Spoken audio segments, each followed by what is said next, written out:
had a big role in fighting the insurgency in the Philippines. Different time and place.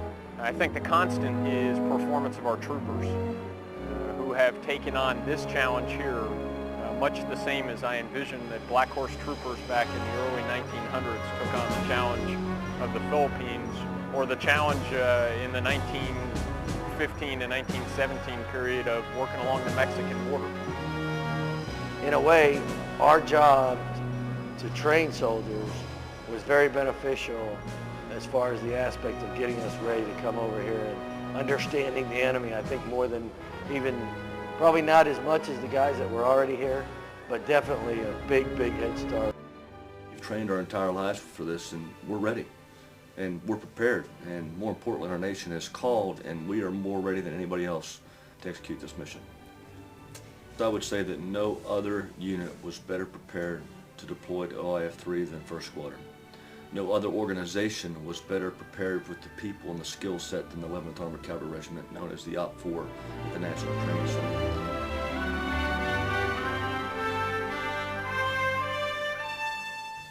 In the last 12 months, 1st Squadron worked for 5 different brigade combat teams, all within Baghdad, all within a multinational division, Baghdad, or MNDB. When I took command, I told everybody that we were going to prepare to go to war. Everybody kind of laughed and rolled their eyes. I said, well, we're 211, we're the OP-4 at NTC, we're not going to go anywhere. And I said, well, you never know, that long arm of the Army might reach out and either grab us A as individual or B as a unit to go to Iraq, so we have to be ready. So everything we did prior to that was we were training up for it already, just in case. So it was really no surprise to me or my leaders. Our mission was to boil it down to neutralize the insurgency in the North Erbil province. We were about 45 kilometers south of Baghdad, a FOB called FOB Khao Su, named after a Vietnam football star, field artilleryman who was killed in Vietnam.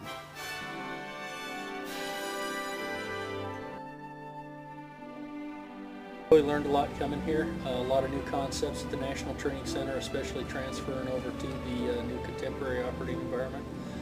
While we were here, we got to do both low intensity and high intensity operations.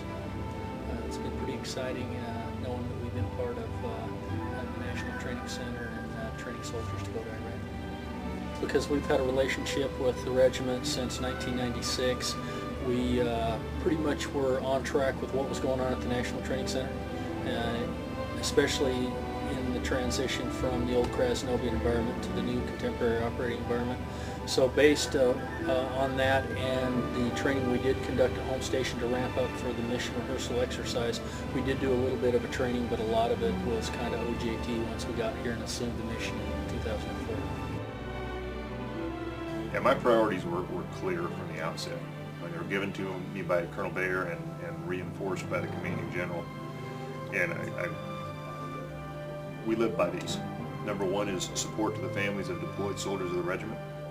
Number two is actions necessary as 11th ACR rear, things like the regimental budget, regimental engineer functions, a lot of things that the RSS normally wouldn't do, but they became ours. And that included administrative support to Task Force Mojave. Third was OP-4 support, which is kind of amazing when you think of the National Training Center in history here. OP-4 support has dominated everything, and that rotational support mission, will quickly move back onto the regiment's scope, no doubt, in the coming months. But with that, I mostly supplied OPCON soldiers and, as much as possible, units to Task Force Mojave to execute the normal mission in the box that we're familiar with.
Well, if you ask me where I come from,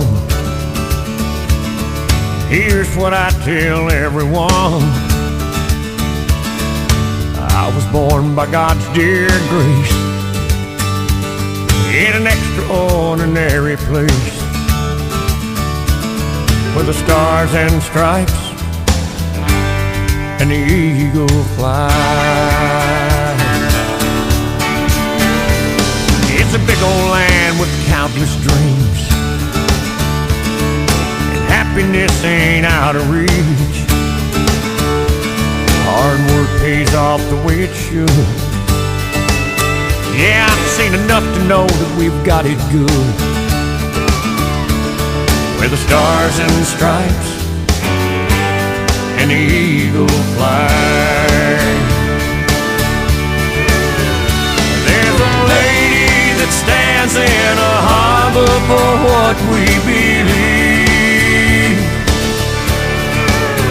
and there's a bell that still echoes the price that it costs to be free.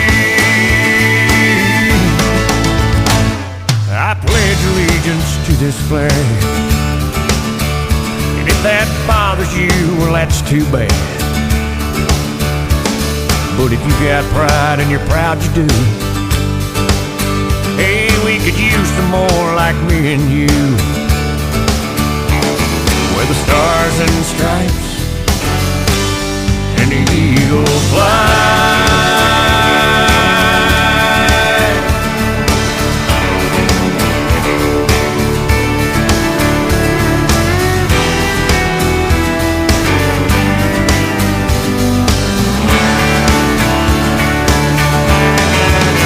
Yes, there's a lady that stands in a harbor for what we believe,